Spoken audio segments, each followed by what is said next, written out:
Hello అండి. ఈరోజు నేను ఇంకొక డిజైన్ చూపిస్తున్నానండి. ఈ డిజైన్‌కొచ్చేసి మనము ఇలా 5 లైన్స్ అనేది ఒక సూదికి తీసుకోవాలండి. 5, 5 కలిపి మనకి 10 అవుతాయన్నమాట. ఇలా సూది శారీకి ఇట్లా గుచ్చుకొని ఒక 6 ఇంచెస్, 7 ఇంచెస్ పొడవనేది తీసుకోవాలండి. ఇలా మనము కట్ చేసుకున్న తర్వాత ఇలా నాట్ వేసుకోవాలండి. శారీకి ఆనించి వేసుకోవాలన్నమాట. ఇలా మనము ముడి వేసుకుంటున్నప్పుడు బిగినర్స్ అయితే మనకి ముడనేది పర్ఫెక్ట్‌గా రాదండి. వాళ్ళ కోసం ఈ టిప్ అండి. ఇట్లా మనం గనక నీడిల్ పెట్టేసేసుకొని, ఇలా మనం ముడి వేసుకుంటే టైట్‌గా వస్తుందండి. ఇప్పుడు దాన్ని దగ్గరగా శారీకి దగ్గరగా అనుకోవాలి. ఇట్లా ఒక నాట్ వేసుకోవాలన్నమాట. సేమ్ అలాగే ఒక హాఫ్ ఇంచ్ గ్యాప్‌లో మళ్ళీ ఇంకొకటి వేయాలండి. సేమ్ ఇలానే 6, 7 ఇంచెస్ 6-7 ఇంచెస్ సరిపోతుంది. ఇలా ఇంత పొడవును తీసుకొని మళ్ళీ సేమ్ ఇలాగే నాట్ వేసుకోవాలండి. నాకు అలవాటు కాబట్టి ఇట్లా ముడి వేసేసానండి. బిగినర్స్ అయితే ఇందాక నేను చెప్పినట్లు నీడిల్ పెట్టి వేసేసుకోండి. అప్పుడు అది మనకి ఈజీగా గూడా ఉంటది. నాట్ గూడా టైట్‌గా వస్తది. దారాలనేది పోగులు పోకుండా ఉంటదండి. ఇట్లా ఒక హాఫ్ ఇంచ్ గ్యాప్‌లో ఇట్లా నాట్ వేసుకోవాలండి.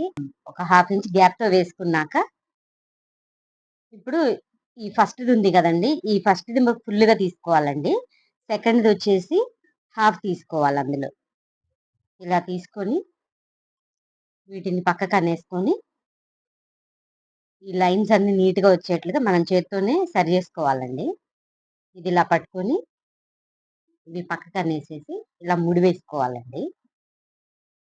ఒక హాఫ్ ఇంచ్ గ్యాప్‌లో ముడి అనేది వేసుకోవాలి. చూస్తున్నారు గదా! ఇలాగా. మనకెక్కడ గూడాను లూజ్ అనేది రాకూడదండి. లూజ్ వస్తే బావుండదు డిజైన్ అనేది.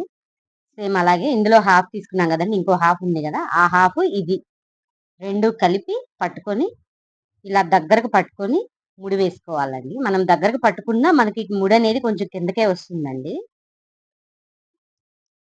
ఈ డిజైన్ అనేది ఎక్కువగా మనకి శారీస్‌కి వేసేసి వస్తాయండి. ప్రెజెంట్ మిషన్ మీద చేస్తున్నారవి. మనము హ్యాండ్‌తోనే వేస్తామనమాట. ఇప్పుడు ఇది ఇలా ఉంది కదండీ! మనం ఇక్కడ కావాలి అనంటే ఏదైనా బీడ్స్ ఎక్కించుకోవచ్చండి. నేనేమి ఎక్కించట్లేదు. ఇది మొత్తం 2 కలిపి తీసుకొని ఇలా నాట్ వేసుకోవాలండి. మనము ఇలా సరి చేసుకుంటే నీట్‌గా వచ్చేస్తుంది. కొంచెం మనము పైన ట్యాజిల్ కడతామండి. కట్టినప్పుడు ఇంకొంచెం దిగుతుందనమాట ఆ బరువుకి. ఇలా మనము శారీ అంతా కూడాను ఒక 2 ఫింగర్స్ గ్యాప్‌తో నేను కడుతున్నానండి. ఇది మన ఇష్టమండి. గ్యాప్ ఇవ్వచ్చు. గ్యాప్ ఇవ్వకుండా ఒక 1 ఫింగర్ గ్యాప్‌తో కూడా వేసుకోవచ్చు. నేనైతే ఇలా వేస్తున్నాను. ఇలా మనం శారీ అంతా కూడా కట్టుకోవాలండి. ఇది ఫస్ట్ స్టెప్ అండి. నెక్స్ట్ స్టెప్ అనేది చూపిస్తా. ఇవన్నీ వేసిన తర్వాత మళ్ళీ చూపిస్తాను. శారీ అంతా కూడా ఇలా వేసుకోవాలండి. నేను ఆల్రెడీ అన్నీ వేసేసాననమాట. ఇప్పుడు దీనికి ట్యాజిల్ కడదామండి. దీనికి ట్యాజిల్ కోసం శారీలో ఉన్న కలర్ అనేది నేను 200 లైన్స్ ఇలా థ్రెడ్ అనేది మనము గమ్ పెట్టేసి ఉంచుకోవాలండి. ఇప్పుడు దీనికి మనము ట్యాజిల్ కట్టేద్దాము. ఇప్పుడు ఇలా ఉంది కదండీ! ఈ కింద ముడి ఉంటది కదా! ఈ ముడిలో నుంచి మనము దారం అనేది ఇలా తీసుకోవాలండి. ఇలా తీసుకొని ట్యాజిల్ అనేది మనకి ఎంత పొడవు కావాలనేది చూసుకొని అంత పొడవు పెట్టుకోవాలండి. శారీలో ఉన్న కలర్‌ని బట్టి మనం గోల్డ్ జరీయా, సిల్వర్ జరీయా అనేది కట్టుకోవాలి. నాకు శారీలో గోల్డ్ ఉంది కాబట్టి నేను గోల్డ్ కడుతున్నాను.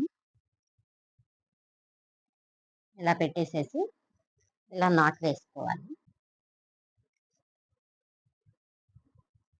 ఇలా నాట్ వేసేసుకొని బ్యాక్ సైడ్‌కి తిప్పేసి ముడి వేసుకోవాలి. ఇలా ముడి వేసుకున్న తర్వాత ఎక్స్‌ట్రా దారం అనేది కట్ చేసుకోవాలి. ఇప్పుడు మనకి కుచ్చు ఎంత లెంత్ కావాలో అంత లెంగ్త్‌ని పెట్టేసుకొని, ఈ గ్రీన్ థ్రెడ్స్ ఉన్నాయి కదండీ! ఇవి లోపలికి పెట్టేసేసుకొని, లేకపోతే మనం ఇది కట్ చేసేసుకోవచ్చు కొంచెం. ఈ గ్రీన్ థ్రెడ్స్ ఉన్నాయి కదండీ! ఇవి మనము కొంచెం లెంత్ అనేది కట్ చేసుకోవాలి. కట్ చేసుకుంటే మనకి బయటకి రాకుండా ఉంటాయి. ఇవి ఇప్పుడు ఇట్లా లోపలికి పెట్టేసేసుకొని, ట్యాజిల్ అనేది కట్ చేసుకోవాలి. ఇలా వస్తుందండి. ఇలా నేను అన్నీ వేసి చూపిస్తాను. శారీ మొత్తం అయిపోయిన తర్వాత ఇలా వస్తుందండి. మీకు ఎవరికైనా మెటీరియల్ కావాలి అని అంటే స్క్రీన్ మీద ఇచ్చిన వాట్సాప్ నెంబర్కి మెసేజ్ చేయండి. Thanks for watching.